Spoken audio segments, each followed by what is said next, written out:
Hey guys, it's Jeff, and today Apple has in fact released iOS 12.2 to our iDevices, and I am personally excited. I've been waiting for this version of iOS for a very long time, so hopefully it is going to live up to my expectations and yours as well. Now this time last year, iOS 11.2 was already released, so we are definitely behind schedule here with iOS 12.2, but regardless, we still have a new version here, and we are definitely moving on. So we have a lot of new features, changes, and things to check out with this version of iOS 12.2, and we are going to do that in just a second. But if you guys want to go ahead and update your devices over the air, make sure to go into the settings app, then onto general, and then software update to go ahead and get that over the air update. Now, if you guys have a beta profile installed, it is extremely important. I know there's going to be a lot of you asking, why can't I update to iOS 12.2 and you are on the beta? Definitely get that beta profile kind of uninstalled from your device, delete it from your device, reboot, and then you should see that over-the-air update for iOS 12.2 come up onto your device for the software update.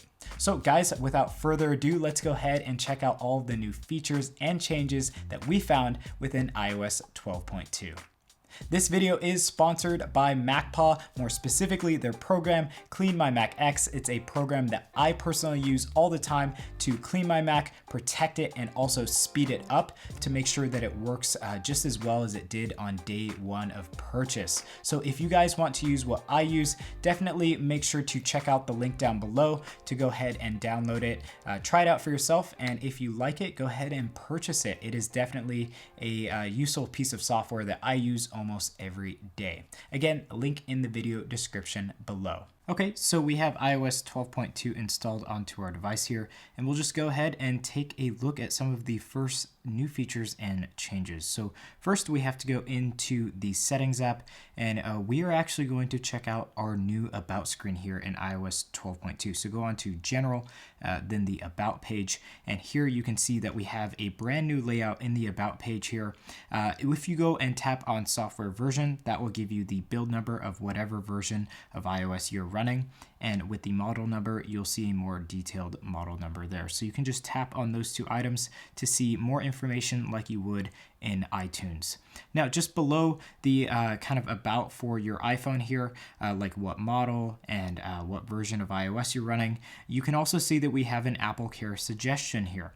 Now I do have AppleCare, so it does display which kind of subscription service I'm on. But if you don't have AppleCare, you will actually get a suggestion for AppleCare and to add it to your specific device. Now, if we back out of the About screen here and go to Profiles, there's not much to see here. We do have a profile currently installed, but you can now actually download software profiles or any profiles for iOS, and you do not have to install them right away. So you can just download them. They will sit in the settings app until you install them, and it will kind of give you updates on if it's installed or not. Now, if we go all the way down to Safari, you will actually see, if we go down to advanced and then onto experimental features, there are a host of new and kind of removed experimental features. So you can kind of go through these and check them out. There are definitely a lot of new ones, but there has been some old ones that were actually taken out as well. You can also go ahead and see that on the privacy and security section,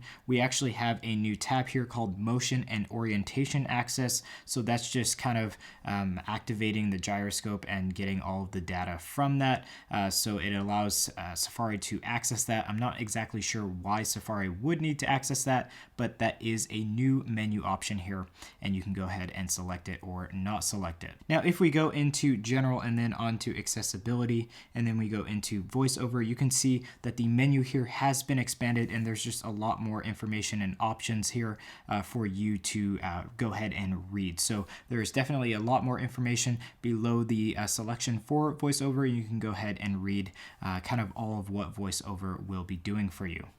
Now, if we back out of this and go into the Maps app, you can see that we do have a new selection here under the climate menu. So you can select air quality index, you can turn that on or off, and within the Maps app, that will actually show you the air quality index in the bottom right hand corner of your map app, and that kind of just gives you the air quality and what it is in your current location. You can also move on the maps to find other locations and their air quality indexes, but we'll kind of go about that in the video just a little bit later. Now in the Face ID setup, Face ID now allows or supports partial movement for those who can't actually move their entire head or face, so they can actually set up a partial movement scan so you don't have to move your head in a full orientation. Now also in the settings app under the screen time menu, you can see in the top right here we have a new kind of spinner there indicating that things are loading. So that will kind of just show you the progress of how the kind of UI here is updating with all of the information. And then also within the screen time app or screen time menu here, if we go into downtime and turn that on, you can actually customize each day with downtime now. So you can go ahead and customize the times per day or just leave it to every day and you can select the times there. So that's a new kind of feature with downtime to ensure that you can actually set it per day and not just have it running every day for a certain amount of time or at certain times. So we are done with the settings app, and now we'll go ahead and check out the control center. And if we check out the control center, you can see that we have quite a few things going on. So I'm going to go ahead and turn on my Bluetooth headphones right now, and you'll kind of go ahead and see the first change here. So you can see that we have a new blue icon here for AirPlay.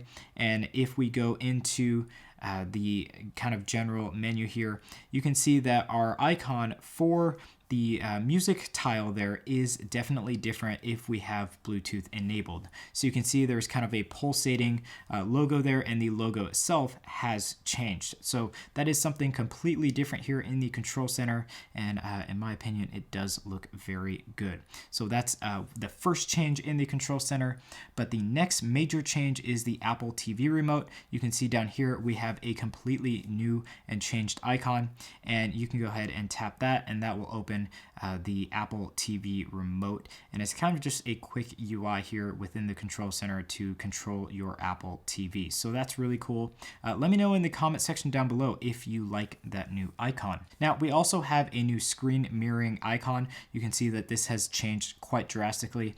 And if we tap into this menu here, you can see that that is kind of enlarged there. You can see the new icon.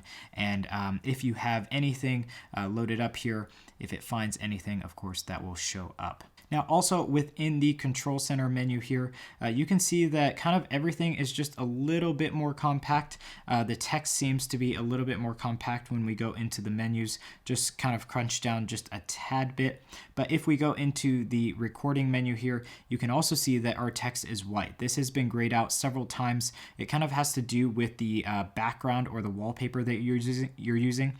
But in this iteration, iOS 12.2, you can see it's white, and it is in fact the correct color. So I'm glad that Apple got that right. Now, the last thing I wanted to point out here is just that the overall speed of the control center is very fast. I noticed that it did lag in previous kind of versions of iOS. So if you go into the control center and just test out the speed, it is definitely a little bit faster than what we saw before, especially when switching from iPhone to maybe a Bluetooth connected device. So let's go back out of here and go into Safari, and you can see here that we have a not secure sign at the top here. We are on a not secure website, so that is something new that you'll be seeing within Safari. And if we go into the search bar and type in just anything, we can go ahead and see that if we go down into the Google search here, you now have a new icon. And basically what that does, it enters the text for you, but does not actually search for anything. So if we go back to what we had typed in before, if you go in and tap on that kind of suggestion there, it will actually load it up for you. But if you tap on that icon, that will actually just put the text there, and then you can keep on typing into the search bar. So that is a very useful tool that we see here in Safari within iOS 12.2.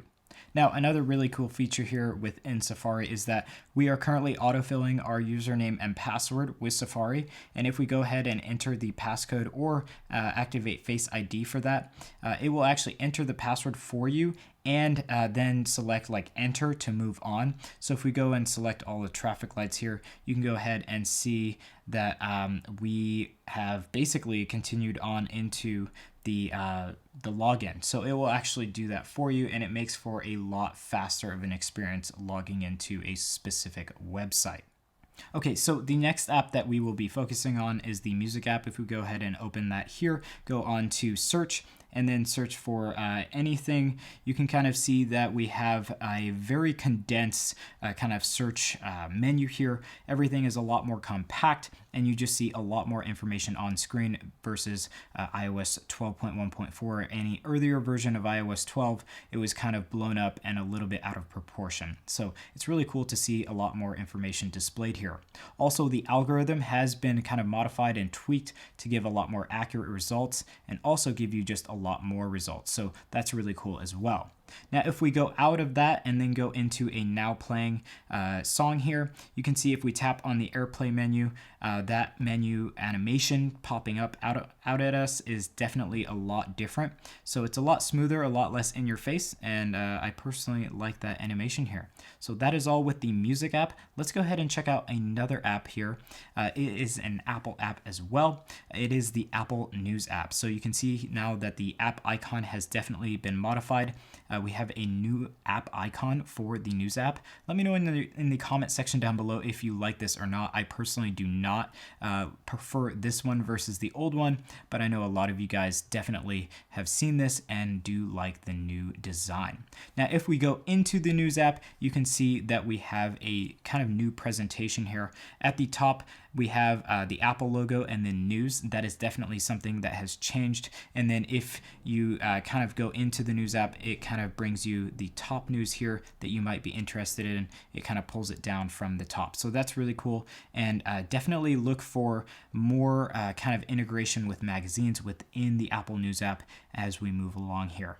Also, for the news app, just a little bit more information for you guys in Canada. The Apple News app will now be available in Canada, so that is really cool. Now, one thing that I noticed when kind of moving apps around is kind of the snappiness of iOS recognizing where you want to put that app is a lot faster. So if you want to move an app in between, let's say two apps, it definitely recognizes where you're trying to place it a lot faster than what you would see in iOS 12.1.4 or any other versions of iOS 12. So definitely check that out. I think this is really useful, and it just makes life a little bit less stressful because iOS is recognizing where you want to place that app just a little bit faster.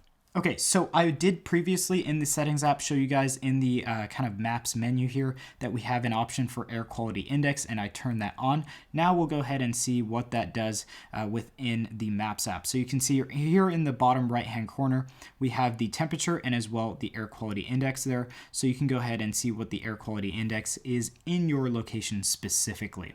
So that's just a representation of what that will look like. Now, the next thing we'll check out is in the podcast menu or the podcast app here, and we now have an option to go in the now played, kind of select here and then go into marked as played. So you can go ahead and mark things as played so that you don't have to listen to it again. Maybe you listen to it on a different device not connected to iCloud.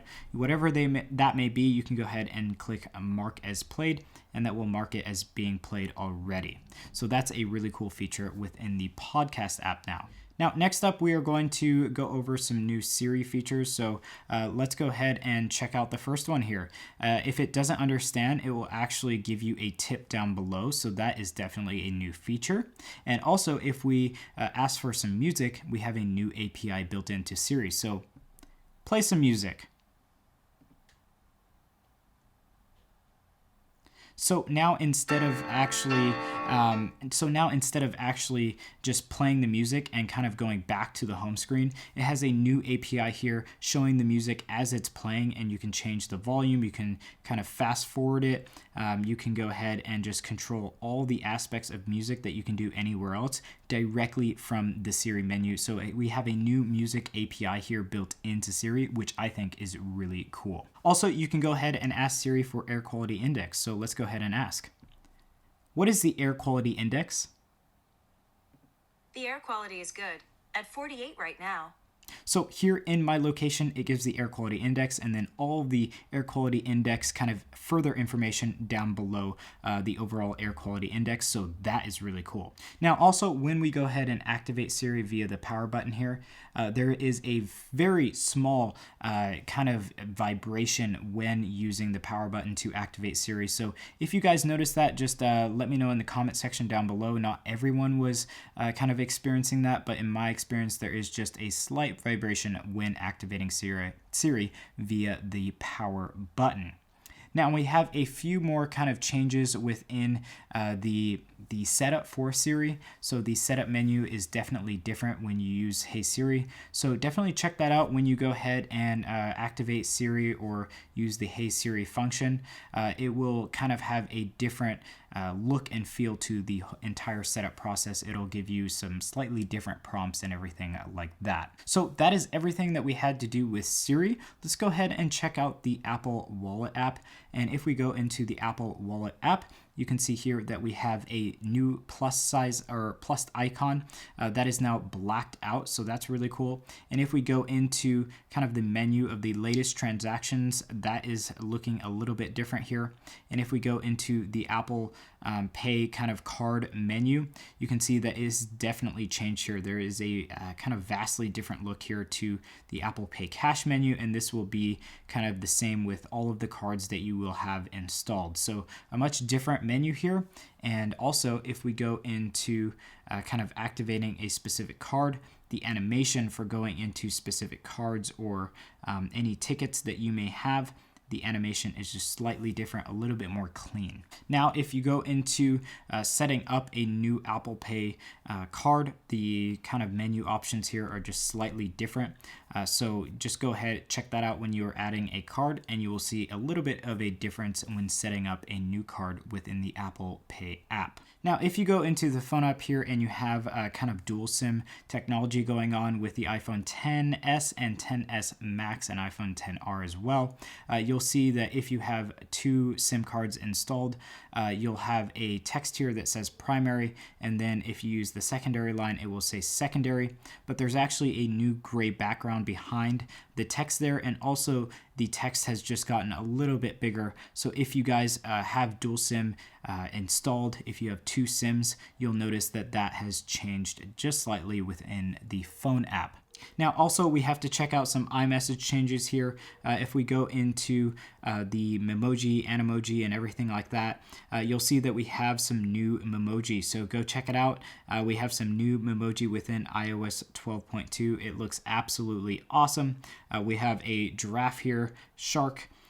We have an owl, and then a kind of boar there. So that's really cool. Apple is continuously adding some new Memoji and some new Animoji. So that's really cool. And there's also some new Memoji options. So if you go into edit your Memoji, you'll see that there are some slightly different options when going throughout the setting up the Memoji that you have installed here. So you'll see that there are definitely different options for facial hair, eyewear, headwear as well. So that's really cool. So you can kind of get everything dialed in with your personal Memoji, and you just have a little bit more options there to work with. So guys, that was all of the new features and changes that we found within iOS 12. Of course, if you have any, let us know in the comment section down below.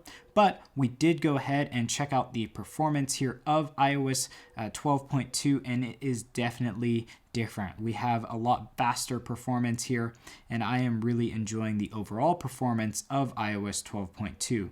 Of course, no lags and stutters, given this is an official version of iOS, and we are definitely not seeing any bugs here so far in using iOS 12.2. all of the new features that we have kind of gone through are working quite well. FaceTime is working well, group FaceTime is working well, and if we kind of go open and close apps, they load very quickly like we would expect, and just everything in general is working very well, very seamlessly. We did have a few issues when activating some kind of 3D touch options in previous versions of iOS, but now if we go ahead and activate any 3D touch options, everything is very fast and kind of very snappy when going about activating 3D touch, especially when tapping on apps, kind of force 3D touching apps. Now, we did want to go ahead and confirm what we had found with the performance and seeing that it was better. So we'll kind of go in and check out the CPU and GPU performance. And let's go ahead and check out the CPU here. We got a single core score of 4805 and then multi-core 10,867. So definitely higher than what we saw in iOS 12.1.4. And then if we go into the GPU, you can see here that we did get a score of 21,604. So definitely higher than what we were seeing in previous versions of iOS.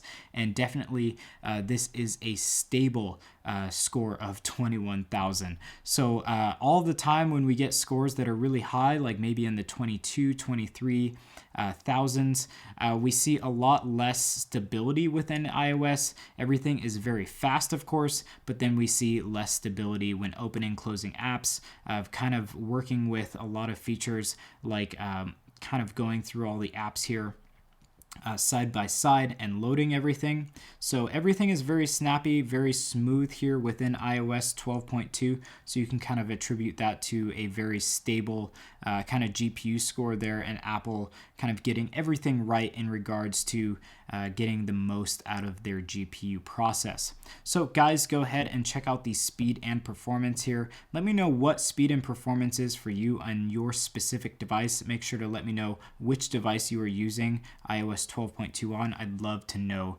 what your thoughts are. Now let's go in and check out battery life. Battery life so far on iOS 12.2 betas has been great, and I will definitely be giving you guys an update on battery life. We did see a kind of new insights and suggestions option here. It basically was telling us that we were overusing our iPhone, so that is definitely a new feature within the battery menu here. And as we go on throughout the week using iOS 12.2, the official version that is on our device, we will definitely be giving you an update on if battery life kind of hangs around what we were getting before or if it was better. In the beta process, we have definitely seen better battery life versus iOS 12.1.4. So we'll just see if that continues and give you guys a prompt update when we know more. So guys, that was iOS 12.2. Let me know what your thoughts were in the comment section down below. I really want to know what your favorite new feature was, what your favorite change was. Did you see anything new that you just really enjoyed? Also, are you seeing any bugs on iOS 12.2 currently? How's your battery life? These are all questions that I have for you guys. I want to know in the comment section down below just your overall experience with iOS 12.2. It would be really helpful too if you list your device just to see what you guys are using. You can also check out our Discord server. We have that up and running. We have like over 1,000 members right now that you can kind of discuss iOS versions, maybe some previous versions, some new versions, and maybe some future versions like iOS 13. You can kind of discuss Apple products and everything like that all on the Discord server. We'd love to see you over there. And if you have any personal questions for me, I can go ahead and message you directly and we can kind of chat about anything that you want to talk about. So guys, make sure to check out Discord, link in the video description below. And yeah, that's about it for this video. Thank you all for watching. If you want to get more updates or more update videos of iOS 12.2 and some more iOS versions coming to you guys really soon, make sure to get subscribed and also hit the bell button. Extremely important to get updates as soon as that content is released. So again, thank you guys all for watching, and I hope to see you in some upcoming content. Peace.